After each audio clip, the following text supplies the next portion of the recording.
అందరికీ నమస్కారం అండి. జై గురుదత్త ఎస్వీఎస్ ఛానల్కి స్వాగతం సుస్వాగతం. నా పేరు విజయశ్రీ. చందమామ కథలను వినాలంటే ఫస్ట్ మా ఛానల్ని సబ్స్క్రైబ్ చేసుకోండి. ఈరోజు చందమామ కథల్లో దుర్మార్గుడి త్యాగం అని చక్కని చందమామ కథ నుండి విందాం. పూర్వం ఒక చిన్న నగరానికి ఒక రాజు ఉండేవాడు. ఆ రాజుకు ఒక్కడే కొడుకు. అందుచేత రాజు తన కొడుకును కాస్త గారాబంగా పెంచాడు. రాజు కొడుకు ఇద్దరు స్నేహితులుండేవారు. ఒకడు వర్తకుడు కొడుకు, రెండోవాడు పురోహితుడి కొడుకును.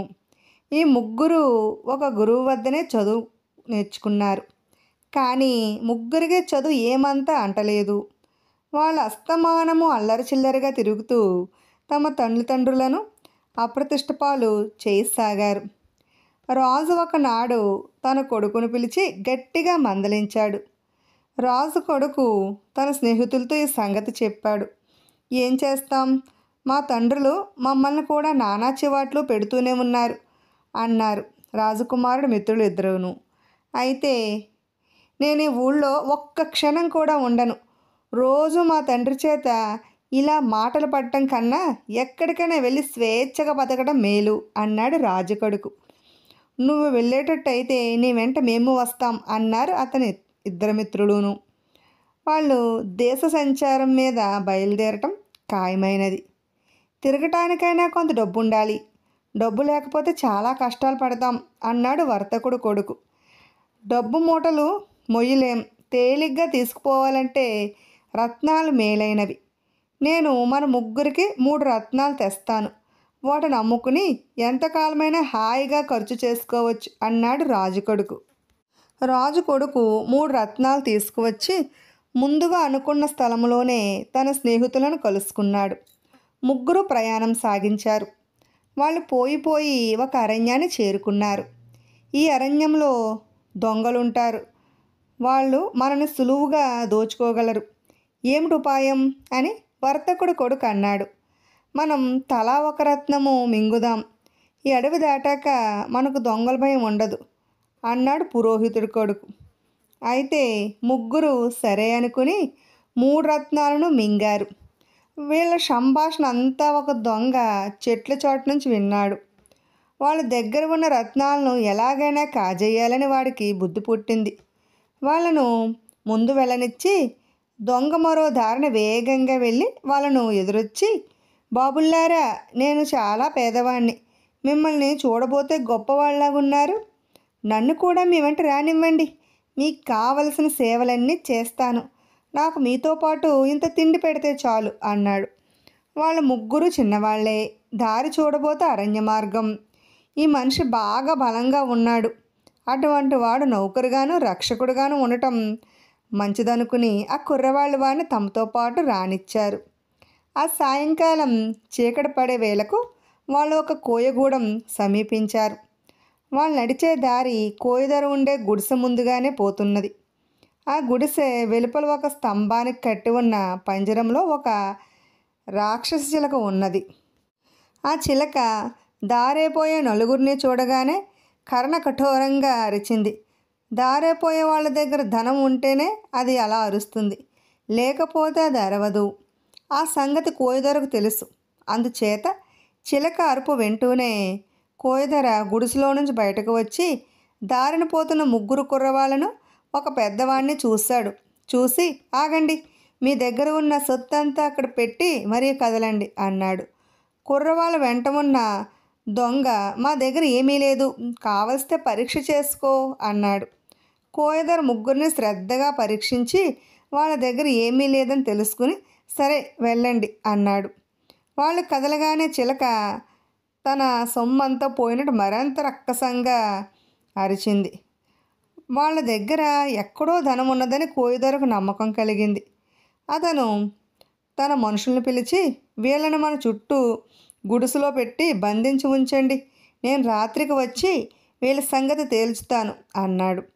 కోయవాళ్ళు ఆ నలుగురిని తీసుకుపోయి ఒక గుండ్రని గుడిసెలో పెట్టి తలుపు మూశారు. ఆ చుట్టూ గుడిసెకు ఒకే ఒక ద్వారం ఉన్నది. చీకటి పడగానే ఆ ద్వారం వెలుపల 2-3 కోయవాళ్ళు ఈటలు తీసుకుని కాపలా ఉన్నారు. అర్ధరాత్రి కావస్తుండటంతో కోయిదర వచ్చాడు.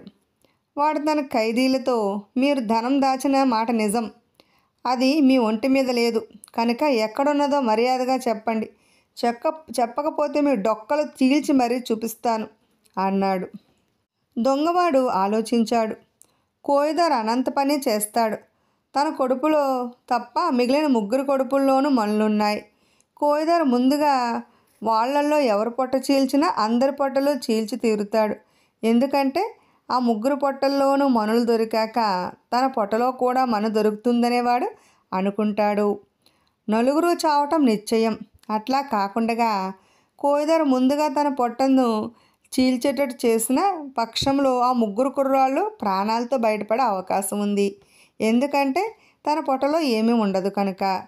వాళ్ళ పొట్టలో కూడా ఏమీ ఉండదని కోయిదార్ అనుకోవచ్చు. ఈ విధంగా ఆలోచించి దొంగ ధైర్యంగా కోయిదారును ధిక్కరిస్తూ, మా దగ్గర ఏమీ లేదంటే నమ్మవేం? నీకేమన్నా మతిలో లేదా? డొక్క చీల్చి చూస్తావా? చూసుకో అన్నాడు. కోయిదారికి ఆగ్రహం వచ్చింది. వాడు బొడ్డు నుంచి కత్తిలాగి దొంగ డొక్కను ఒక్క దెబ్బతో చీల్చాడు. దొంగ ప్రాణం పోయి పడిపోయాడు. కానీ కోయిదారు ఎంత వెతికినా వాడి డొక్కలో వడ్ల గింజంత బంగారం కూడా లేదు. నిష్కారణంగా నిండు ప్రాణాన్ని నిలువునా తీసినందుకు కోయిదారు పశ్చాత్తాపడ్డాడు.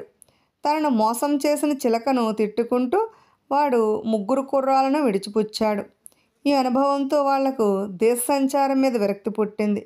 వాళ్ళు వచ్చిన దారినే తమ నగరానికి తిరిగి వెళ్ళి తండ్రులు చెప్పినట్టు వింటూ బుద్ధిగా విద్యాభ్యాసం చేసి పెద్దవాళ్ళు అయ్యాక అందరి చేత యోగ్యులని అనిపించుకున్నారు. ఇప్పుడు సరి అయిన శిష్యుడు అనే మరో చక్కని చందమామ కథను విందాం. పట్టు వదలని విక్రమార్కుడు చెట్టు వద్దకు తిరిగి వెళ్ళి చెట్టు మీద నుంచి శవాన్ని దించి భుజాన వేసుకుని ఎప్పటిలాగే మౌనంగా శ్మశానం కేసు నడవసాగాడు. అప్పుడు శవంలోని బేతాళుడు, రాజా, నిన్ను చూస్తే పూర్వం అయోధ్యను పాలించిన ధర్మపాల మహారాజు జ్ఞాపకం వస్తున్నాడు. ఆయన కూడా చేసే రాజ్యాన్ని వదిలి కష్టాలు కొని తెచ్చేసుకున్నాడు. శ్రమ తెలియకుండా ఉండగలందుకు నీకు ధర్మపాలను కథ చెబుతాను విను అంటూ ఈ విధంగా చెప్పసాగాడు. అయోధ్య నగరాన్ని పాలించిన ధర్మపాల మహారాజుకు తాత్విక చింతన మీద ఆసక్తి హెచ్చు. ఒక వంక రాజ్యపాలన చూసుకుంటూనే ఆయన ఎన్నో వేదాంత గ్రంథాలు చదివేవాడు. ఎంతోమంది తత్వవేత్తలతో చర్చలు జరిపేవాడు. ఎంత చదివినా ఎంత చర్చించినా తాను తెలుసుకోవాల్సింది ఇంకా ఎంతో ఉన్నదని ఆయనకు అనిపించేది. తనకు సరైన గురువు లేకపోవడం చేతనే ఈ అసంతృప్తి తనను బాధిస్తుందని ఆయన తేల్చుకున్నాడు. ఈ నిశ్చయానికి వచ్చాక ధర్మపాలుడు సరైన గురువు లేడా అని తన రాజ్యం అంతటా చాటింపు వేయించాడు. దాని అర్థం ఏమిటో ఎవరికీ తెలియలేదు. కానీ నగరం వెలుపల ఒక పూరుగడుసులో ఉండే మాలవాడొకడు చాటింపు వేసేవాడిని పిలిచి, చాటింపు రాజుగారు వేయిస్తున్నట్లు తెలుసుకుని, నువ్వు వేయవలసిన చాటింపు అది కాదు, సరైన శిష్యుడే లేడు అని రాజుగారి భవనం దాకా చాటింపు వేసుకుంటూ పో అన్నాడు. తాను చాటింపు వేయడానికి పంపిన మనిషి సాయంకాలికి సరైన శిష్యుడే లేడు అని తన భవనం ముందు కేక పెడుతూ ఉండటం విని రాజుగారు వాడిని పిలిపించి, నిన్నెలా చాటింపు వేయమని చెప్పిందెవరు అని అడిగాడు. మహారాజా, నేను తమరు చెప్పినట్టుగా చాటింపు వేస్తూ మా నగరానికి దక్షిణంగా ఉండే మాలగూడానికి వెళ్ళాను. అక్కడ ఒక గుడిసెలో నుంచి ఒక మనిషి బయటకు వచ్చి చాటింపు వేస్తున్నది తమరేనా అని తెలుసుకుని నన్ను ఈ విధంగా చాటింపు వేయమన్నాడు అన్నాడు చాటింపు మనిషి. రాజుగారు ఆ మనిషిని గుడిసెకు గుర్తులన్నీ అడిగి తెలుసుకుని జామురాత్రి గడిచాక తనను ఎవరూ గుర్తించకుండా మారువేషం వేసుకుని ఆ మనిషిని వెతుక్కుంటూ నగరానికి దక్షిణంగా ఉన్న మాలగూడానికి వెళ్ళి గుడిసె తలుపు తట్టాడు. లోపల నుంచి అతను వచ్చి ఎవరది అని రాజును అడిగాడు. నేను ధర్మపాల మహారాజును, సరైన శిష్యుడే లేడని చాటింపు వేయమన్నది మీరేనా అని రాజు అడిగాడు. అవును అన్నాడు ఆ మనిషి. రాజు ఆ మనిషిని పాదాలకు ప్రణామం చేసి, మహాత్మా, నేను మీకు శిష్యుడిగా ఉంటాను, జ్ఞానబోధ చెయ్యండి అన్నాడు. ఇప్పుడు కాదు, రేపు ఉదయం రా అంటూ ఆ మాలమనిషి గుడిసెలోకి వెళ్ళాడు.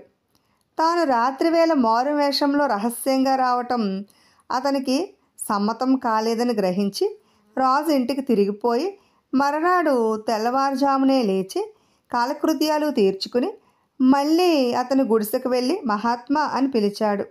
అతను గుడిసె నుంచి బయటకు వచ్చి, వచ్చావా మహారాజా, రాజ్యం ఏం చేశావు అని అడిగాడు. ఏమీ చేయలేదు, రాజ్యం నాకిందే ఉన్నది అన్నాడు రాజు. అప్పుడు ఆ మనిషి మరి మాట్లాడక గుడిసెలోకి వెళ్ళిపోయాడు.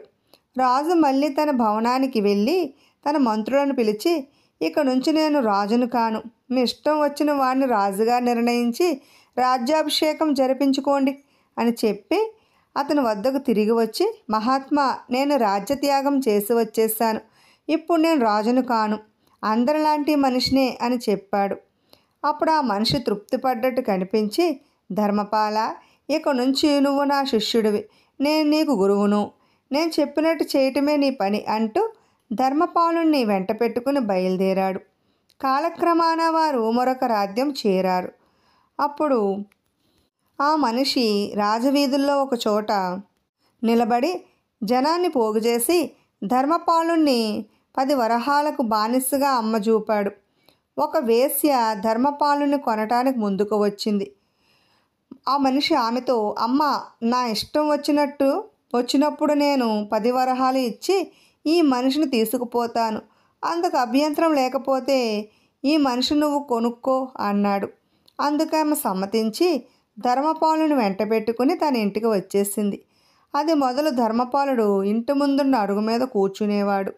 అయితే తన యజమానురాలైన వేశ్య ఎలాంటి పని చెప్పినా గురువు ఆజ్ఞ అని చేస్తూ ఉండేవాడు. వేళకింత పెడితే తిని ఎండాకాలమైనా చలికాలమైనా వర్షాకాలమైనా అరుగు మీదనే పడుకునేవాడు. తన నౌకరు చెప్పిన పనులన్నీ చేస్తూ ఉండటం వేశ్యకు కూడా నచ్చింది. ఆమె కూతురు కూడా ధర్మపాలుడి పట్ల చాలా అభిమానంగానే ఉండేవారు. ధర్మపాలుడు మాత్రం వాళ్ళని గురించి ఆలోచించక తన గురువు ఉద్దేశం ఏమిటో ఊహించడానికి ప్రయత్నించేవాడు. కానీ అది అతనికి అంతుపట్టేది కాదు. కాలం గడుస్తున్నది. ఒకనాడు వాన జోరుగా కురుస్తున్నది. తెల్లవారలేదు, ఇంకా చీకటిగానే ఉన్నది. అప్పుడే నిద్రలేచి ముఖం కడుక్కుంటున్న ధర్మపాలుడు పుక్కిలించిన నీరు ఉమ్మేశాడు. ఆ నీరు కాస్త వేశ్య పైన పడింది. ఆమె ఆ చీకట్లో అరుగు చివరకు రావటం ధర్మపాలుడికి కనిపించలేదు. ఆమె గబగబా లోపలికి వెళ్ళి నిద్రపోతున్న కూతురుని లేపి, మనం ఏమిటో అనుకున్నాం, మన బానిసవాడికి మన తిండి బాగా పట్టింది, ఎంత కాపురం, నా మీద పుక్కులించి ఉమ్మేశాడు అని ఫిర్యాదు చేసింది. ఆమె కూతురు నిద్రమొత్తున కళ్ళు తెరిచి చూసి, అదేమిటమ్మా అలా మారిపోయావు అన్నది. ఆమె కళ్ళు పెద్దవయ్యాయి. నిద్రమత్తంతా వదిలిపోయింది. తల్లి అద్దంలో తన ముఖం చూసుకుని నిర్ఘాంతపోయింది. ఆమె అందంగాను పొడుచుగాను తయారైనది. తల్లి కూతుళ్ళు మాట్లాడుకుని తమ బానిస ఎంగిల్నీరు తగలడం చేతనే ఈ మార్పు జరిగిందని, అతనెవరో సిద్ధపురుషుడై ఉండాలని తేల్చుకున్నారు. అతన్ని పెళ్లి చేసుకోవాలని తనకున్నట్లు కూతురు తల్లితో చెప్పింది. తల్లికి కూడా ఈ ఉద్దేశం నచ్చింది. కొంతసేపటికి బాగా తెల్లవారింది. వాన నిలిచిపోయింది. వేశ్య అరుగు మీదకు వచ్చి, తలంటి స్నానం చేద్దురుగాని లోపలికి రండి అన్నది ధర్మపాలుడితో. గురువు ఆజ్ఞ అంటూ ధర్మపాలుడు లేచి వెళ్ళి అభ్యంగనం చేయించుకున్నాడు. వాళ్ళిచ్చిన కొత్త బట్టలు కట్టుకున్నాడు. వాళ్ళు పెడితే పంచభక్ష పరమాన్నాలతో భోజనం చేశాడు. ఆ రాత్రికే పెళ్లి ఏర్పాట్లన్నీ జరిగాయి. తన యజమానురాలు ఏం చేయమంటే అది అంతా గురువు ఆజ్ఞ అంటూ చేస్తున్నాడు ధర్మపాలుడు. పురోహితుడు చెప్పగా వేశ్య అతన్ని తన కుమార్తె మెడలో మంగళసూత్రం కట్టమన్నది. గురువు ఆజ్ఞ అంటూ ధర్మపాలుడు మంగళసూత్రం కట్టబోతూ ఉండగా గురువుగారే వచ్చేసి ఆగండి అని కేక పెట్టాడు. ఇవిగో నీ 10 వరహాలు, నా మనిషిని నాకు ఇచ్చేయి అంటూ అతను వేశ్య చేతిలో 10 వరహాలు పోశాడు. ధర్మపాలుడు గురువుకు సాష్టాంగపడ్డాడు. ఇద్దరూ కదిలి కొంత దూరం వెళ్ళాక మాలమనిషి ధర్మపాలుడికి నమస్కారం చేసి, మహాత్మా, నాకు దగ్గ శిష్యుడు లేడనుకున్నాను, ఉన్నాడని రుజువైనది, ఇక నీ దారి నీది, నా దారి నాది అంటూ వెళ్ళిపోయాడు. ధర్మపాలుడు అరణ్యాలకు వెళ్ళి తపస్సు చేసి జన్మ తరింపచేసుకున్నాడు. బేతాళుడి కథ చెప్పి, రాజా నాకొక సందేహం. మనిషి ధర్మపాలుణ్ణి అన్ని తిప్పలు పెట్టి ఎటువంటి ఉపదేశము తన శిష్యుడికి చేయకుండానే ఎందుకు వెళ్ళిపోయాడు? ఈ ప్రశ్నకు సమాధానం తెలిసి కూడా చెప్పకపోయావో నీ తల పగిలిపోతుంది అన్నాడు. దానికి విక్రమార్కుడు, ధర్మపాలుడి విషయంలో కొత్తగా పొందవలసిన ఉపదేశాలు ఏమీ లేవు. ఆయన చాలా కాలంగా తాత్విక విషయాలు చదివాడు, ఎందరితోనో చర్చించాడు. వాటిని అమలు చేసే అవకాశం లేనందువల్లే ఆయనకు అసంతృప్తి కలిగింది. మాల మనిషి ఆయనకు గురువు కావడానికి అంగీకరించక పూర్వమే ఆయనలో ఉండే రాజసాన్ని, ఆత్మాభిమానాన్ని వదలగొట్టాడు. ఆ తర్వాత ధర్మపాలుడు బానిసగా బతకడం కూడా నేర్చుకున్నాడు. అంచేత గురువు అతనికి ఉపదేశించడానికి ఏమీ లేకపోయినది. ధర్మపాలుడు ఉపదేశం చేయమని అడగకుండగా అరణ్యాలకు వెళ్ళిపోయినది కూడా అందుకే అన్నాడు. రాజుకి ఈ విధంగా మౌనభంగం కలగగానే బేతాళుడు శవంతో సహా మాయమే తిరిగి చెట్టెక్కేశాడు. ఇప్పుడు మోసానికి మోసమనే మరో చక్కని చందమామ కథను విందాం. ఒక రాజుకు లేక ఒక కొడుకు పుట్టాడు. ఆ కుర్రవాడికి విజయుడని నామకరణం చేసి ఎంతో గారాభంగా పెంచుకుంటూ వచ్చాడు. విజయుడు వయసు కలవాడే మంత్రి కొడుకైన గుణనిధి. విజయుడు గుణనిధి ఆ బాల్యని స్నేహితులుగా కలిసే సకల విద్యలు అభ్యసించారు. ఇద్దరూ యుక్త వయస్కులయ్యారు. విజయుడికి జయ అనే సౌందర్యవతితో వివాహమైనది. అతన్ని యువరాజుగా కూడా అభిషేకించారు. అప్పటి వరకు సరిసమానంగా ఉంటూ వస్తున్న విజయ గుణనిధుల్లో ఇప్పుడు చాలా తారతమ్యం ఏర్పడింది. ఈ కారణం చేత గుణనిధి మనసులో అసూయ తలెత్తింది.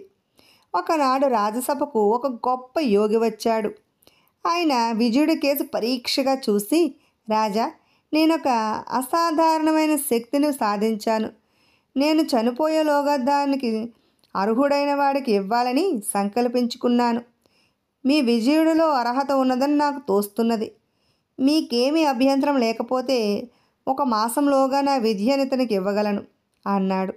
రాజు అందుకు సమ్మతించాడు. విజయుడి శక్తి సాధన కొరకు నగరం వెలుపల ఒక మందిరం కట్టించి అందులో యోగి ఉండడానికి తగిన ఏర్పాట్లన్నీ చేశాడు.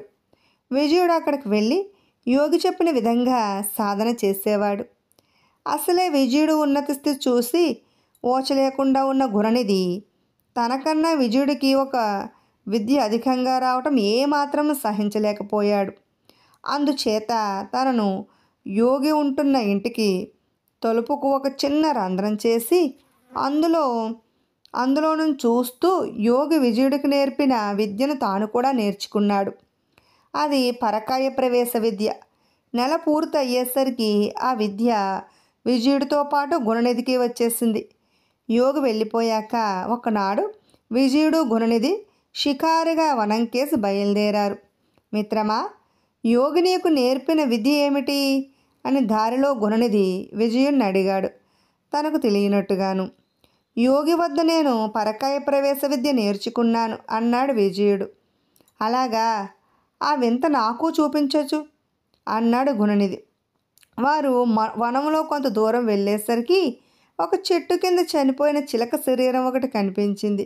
గుణనిధి దాని విజయుడికి చూపి, నువ్వు దీని శరీరంలో ప్రవేశించి ఎగరగలవా? ఊహించుకోవడానికే అసాధ్యంగా ఉన్నది అన్నాడు. అయితే కళ్ళారా చూడు అంటూ విజయుడు చెట్టును ఆనుకొని కూర్చుని తన శరీరం వదిలేసి చిలక శరీరంలో ప్రవేశించి ఎగురుతూ తిరగసాగాడు.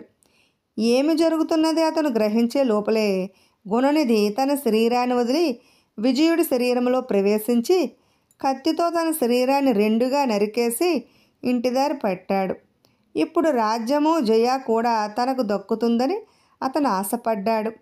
చిలక శరీరంలో ఉన్న విజయుడు వేగంగా ఎగురుతూ వెళ్ళి తన అంతఃపురంలో ఉన్న భార్యను చేరుకుని ఆమెకు జరిగిందంతా చెప్పి, నా శరీరంలో ఉన్న గుణనిధిని దూరంగా ఉంచే ఎత్తి ఏదైనా వెయ్యి, ప్రస్తుతానికి నన్ను ఎక్కడైనా రహస్యంగా దాచు అన్నాడు. జయ చిలకను రహస్యంగా తన పడక గదిలో దాచింది. కొంతసేపటికి గుణనిధి తిరిగి వచ్చాడు. అతన్ని చూసి అందరూ విజయుడని అనుకున్నారు. అతను తన తండ్రి అయిన మంత్రిని కలుసుకుని జరిగిందంతా చెప్పి, నా శరీరం వనములో ఫలానా చోటు ఉన్నది, దాన్ని తెప్పించి దహనక్రియలు చేసేయి, ఆ తర్వాత నేను నువ్వు కలిసి హాయిగా రాజ్యం ఏలుదాం అన్నాడు. మంత్రి దుర్మార్గుడు కాదు, కానీ ఆయన చేయగలిగినది ఇప్పుడు ఏమీ లేదు. అందుచేత మాట్లాడక ఊరుకున్నాడు. గుణనిధికి ఒక్కటే సాధ్యం కాలేదు. అతను అంతఃపురంలో ప్రవేశించలేకపోయాడు. అతను లోపలికి పోతూ ఉంటే దాసీలు అతన్ని ఆపి, యువరాణి గారు ఈ ఉదయమే ఏదో వ్రతం ప్రారంభించి ఎవరితోనూ మాట్లాడటం లేదు. వ్రతం ఉద్యాపన అయిందాకా తమరిని అంతఃపురంలోనికి రానివ్వద్దని వారి ఆజ్ఞ అని చెప్పారు. జయకు నిజం తెలిసిపోయిందేమోనని గుణనిధి మొదట భయపడ్డాడు, కానీ తెలిసే అవకాశం లేదని తనకు తాను ధైర్యం చెప్పుకొని ఊరుకున్నాడు. ఎందుకైనా మంచిదని అతను తన మనుషుల చేత దొరికిన చిలకలన్నింటినీ తెప్పించాడు. పెంపుడు చిలకలు ఎవరి వద్ద ఉన్నట్టు తెలిస్తే వాటిని డబ్బిచ్చి కొన్నాడు. అన్ని చిలకలను గొంతుల్నులిమి చంపేశాడు. ఈ వార్త విన్న మీదట జయకు చిలక చెప్పిన విషయంలో బాగా నమ్మకం కుదిరింది. ఆమె తన భర్తను కాపాడుకునే ఏర్పాట్లన్నీ చేసుకుని అతని శరీరంలో చేరి ఉన్న గుణనిధికి కబురు పంపింది. అతను పరమానందంతో అంతఃపురంలోనికి జయను చూడటానికి వచ్చాడు. జయ చాలా ఆప్యాయంగా అతన్ని చూసి మందహాసం చేసి, ఇవాళతో నా వ్రతానికి ఉద్యాపన అయింది, బ్రాహ్మణులకు సంతర్పణ చేసి ఏర్పాట్లు చూడండి అన్నది. అదెంతసేపు అంటూ గుణనిధి 1000 మంది బ్రాహ్మణులకు భోజనాలు ఏర్పాటు చేశాడు. వాళ్ళు బారుల్లో కూర్చుని భుజిస్తూ ఉండగా ఒక చచ్చిన మాలకాకి బారుల మధ్య పడింది. ఈ పని చేసినది జయ పరిచారికలే. బ్రాహ్మణులంతా విస్తల ముందు నుంచి లేవబోతుంటే జయవారిని లేవద్దని, ఆ కాకి క్షణంలో ఎగిరిపోతుందని చెప్పింది. ఆమె తన ప్రక్కనే ఉన్న గుణనిధితో రహస్యంగా, మీకు పరకాయ ప్రవేశ విద్య తెలుసు కదా, ఆ కాకిలో ప్రవేశించి దాని శరీరాన్ని మరెక్కడైనా పడేసిరండి అన్నది. గుణనిధి సరేనని తన శరీరాన్ని లోపల ఒక గదిలో వదిలి కాకిలో ప్రవేశించి ఎగిరి దూరంగా వెళ్ళిపోయాడు. బ్రాహ్మణులు పరమానంద భరితులై భోజనాలు కానిచ్చారు.